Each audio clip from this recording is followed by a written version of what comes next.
नमस्कार, मैं हूं आलोक जोशी और आप देख रहे हैं बिज अड्डा। और बिज अड्डा में आज फिर बात होगी अडानी कंपनियों की। और अडानी कंपनियों की बात इसलिए क्योंकि अडानी पर सुप्रीम कोर्ट जो हिंडनबर्ग रिपोर्ट में जो इल्ज़ाम लगाए गए थे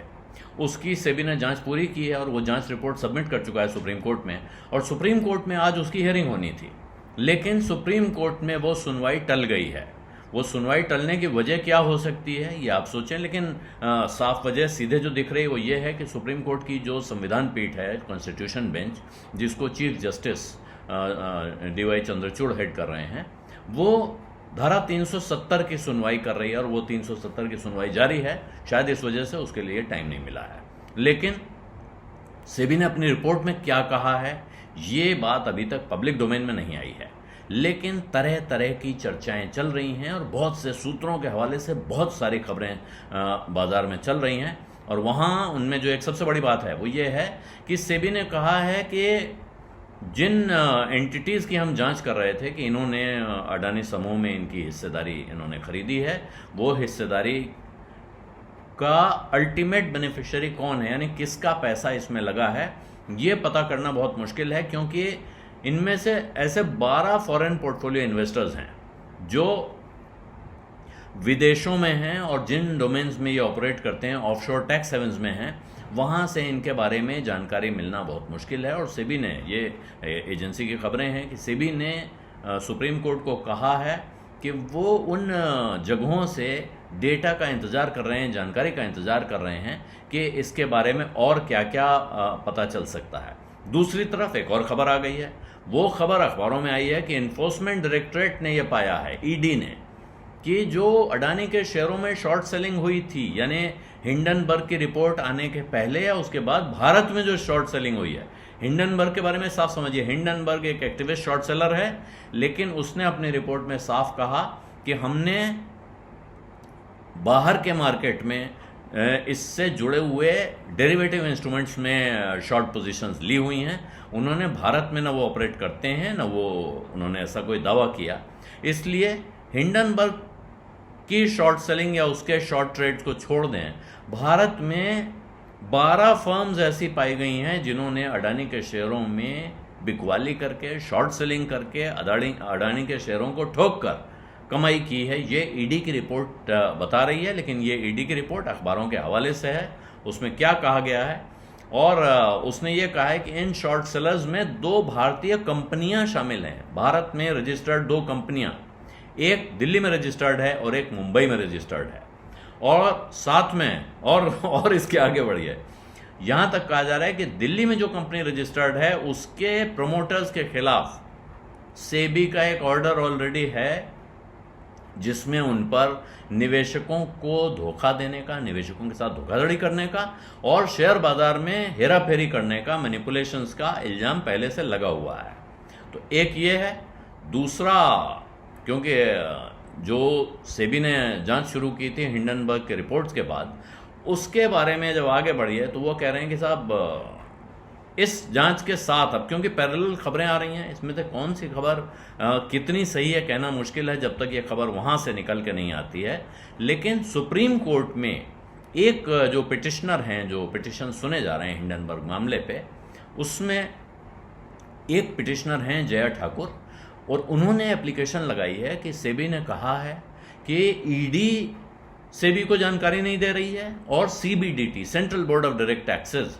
सेबी को जानकारी नहीं दे रही है। तो सुप्रीम कोर्ट सीबीडीटी और ईडी को हिदायत दे, इनको डायरेक्ट करे कि सेबी को जो जानकारी चाहिए अपनी जांच पूरी करने के लिए वो जानकारी इनको मुहैया कराई जाए, ताकि सेबी की जांच पुख्ता तौर पे सामने आ जाए। हालांकि फिर वही जो जानकारियां आ रही हैं उसमें ये सेबी ने कहा है कि उसने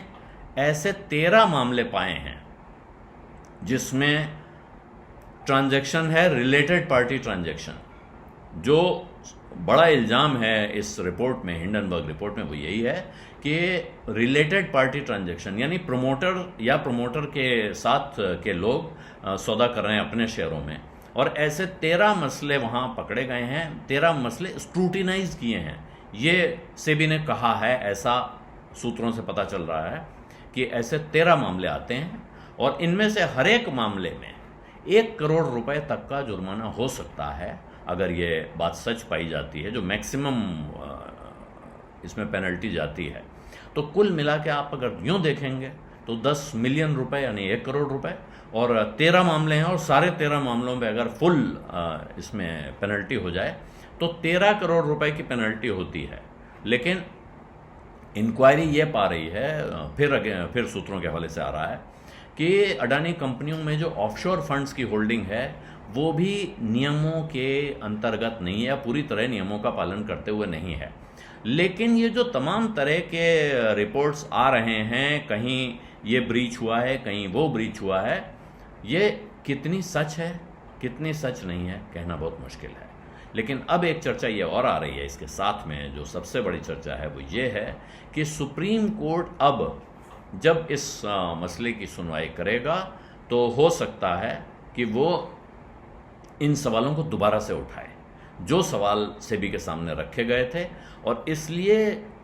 शायद जो वक्त मिला है, ये वक्त दिया गया है, ये अभी नहीं कहा जा रहा है, लेकिन क्योंकि ये सुनवाई टल गई है तो हो सकता है सेबी या दूसरी एजेंसीज इस वक्त का इस्तेमाल करें और कुछ और जानकारी निकाल के लाएं, ताकि कंक्लूसिव चीज़ें अदालत के सामने रखी जा सकें।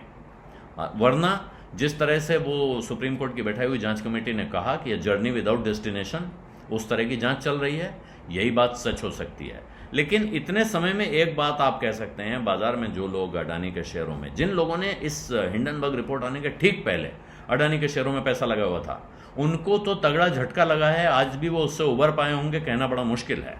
लेकिन इस बीच एक बड़ी बिरादरी बाजार में आ गई है और नए रिटेल इन्वेस्टर्स अडानी के शेयरों में बहुत बढ़े हुए दिख रहे हैं, और ऐसे लोग हैं जिन्होंने उस वक्त डूबने के बाद पैसा लगाया, जिस समय शेयर बहुत गिरे हुए थे। तो वो लोग इस समय अच्छे खासे प्रॉफिट में बैठे हुए हैं, और इसलिए अब आज की तारीख में ये रिपोर्ट आएगी, फैसला आएगा, कोई पेनल्टी होगी, कोई आदेश होगा, इससे क्या अडानी के शेयर होल्डर्स को कोई असर पड़ेगा? अब ये सवाल काफ़ी घूम चुका है, और इसीलिए कहते हैं कि जब ये इस तरह के फैसले जितनी जल्दी हो जाएं उतना अच्छा होता है, वरना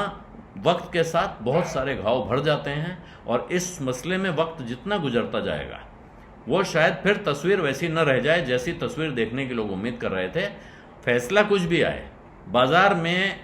उस पर जो भरोसा है वो जो बहुत से लोगों को नहीं था या था, आज की तारीख में आप देखेंगे तो बहुत से लोग कहेंगे ठीक है, अब जो नतीजा आ रहा हो उससे कोई ख़ास फ़र्क नहीं पड़ता है। इस बीच जो हमने पिछले 3 महीनों में, 4 महीनों में, 6 महीनों में जो पैसा बना लिया है वो मैटर करता है। और इस लिहाज से आप देखेंगे तो ये बात सही है कि अडानी की कंपनियां वहाँ ना पहुंची हैं और ना अभी कहीं पहुंचने के आसार दिख रहे हैं जहां वो इस हिंडनबर्ग रिपोर्ट आने के पहले थीं। लेकिन जहां तक ये गिर के पहुंच गई थी वहां से आज जहां आ गई हैं ये देखेंगे, और किसी दूसरे ग्रुप के बारे में आप देखें भारत के इस तरह के इंडस्ट्रियल कॉन्ग्लोमरेट के साथ कंपेयर करेंगे तो पाएंगे कि साहब बुरा नहीं है हाल। तो अगर हाल बुरा नहीं है तो फिर उम्मीद पर दुनिया कायम है, और बाजार में लोग उम्मीद पर पैसा लगाते रहते हैं। बीज अड्डा में आज इतना ही, अब इजाजत दीजिए, धन्यवाद, नमस्कार। अब बिस्तक के प्रीमियम मेंबर्स को मिलेगा एक और फायदा, रोज सुबह 10 बजे कमाई वाला ऑप्शन बिस्तक के कम्युनिटी पोस्ट पर। तो हो जाइए तैयार, क्योंकि जो यहाँ है वो कहीं और नहीं मिलेगा। और हाँ, अगर आपने अभी तक ज्वाइन नहीं किया है तो ज्वाइन कीजिए YouTube पर बिस्तक प्रीमियम मेंबरशिप।